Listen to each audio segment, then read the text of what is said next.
پہلے کہی تھی، سنانا یوں چاہتا ہوں کہ ابھی حال میں نے اسی عنوان سے اپنی منظوم سوانح حیات لکھی ہے، جو تقریباً 3500 اشعار پر ہے، اور کچھ اہل نظر اور اہل ادب نے اسے دیکھا بھی ہے۔ تو یہ نظم ایک طرح سے میرا پورٹریٹ ہے، جنہیں اس سوانح حیات سے پہلے اپنے آپ کو کس انداز میں دیکھا تھا، اس کا آپ کو مختصر احوال ملے گا۔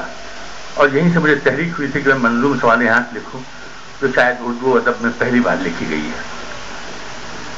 اس بار وہ ملا تو عجب اس کا رنگ تھا، توجہ فرمائیے، اس بار وہ ملا تو عجب اس کا رنگ تھا، الفاظ میں ترنگ نہ لہجہ دبنگ تھا، الفاظ میں ترنگ نہ لہجہ دبنگ تھا، ایک سوچ تھی کہ بکھری ہوئی خال و خط میں تھی، ایک سوچ تھی کہ بکھری ہوئی خال و خط میں تھی، ایک درد تھا کہ جس کا شہید انگ انگ تھا، ایک درد تھا کہ جس کا شہید انگ انگ تھا، ایک آگ تھی کہ راکھ میں پوشیدہ تھی کہیں، ایک آگ تھی کہ راکھ میں پوشیدہ تھی کہیں، ایک جسم تھا کہ روح سے مصروف جنگ تھا، ایک آگ تھی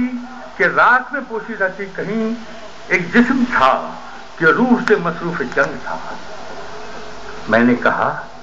کہ یار تجھے کیا ہوا ہے یہ، میں نے کہا کہ یار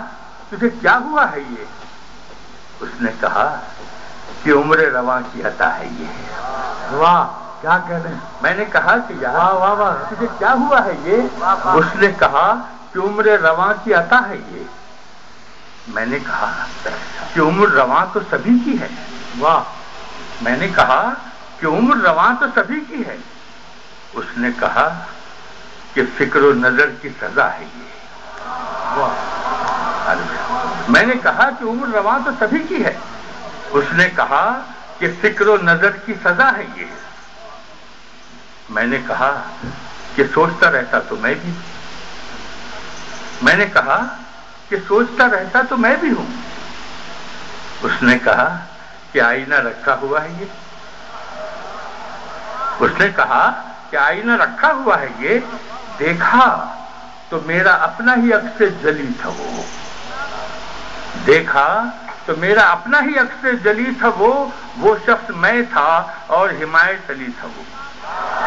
کیا کہنے، واہ واہ واہ واہ، وہ شخص میں تھا اور حمایت علی تھا وہ۔ تو یہ نظم ایک تعارف کے طور پہ نے پیش کر دی، اب غزل پیش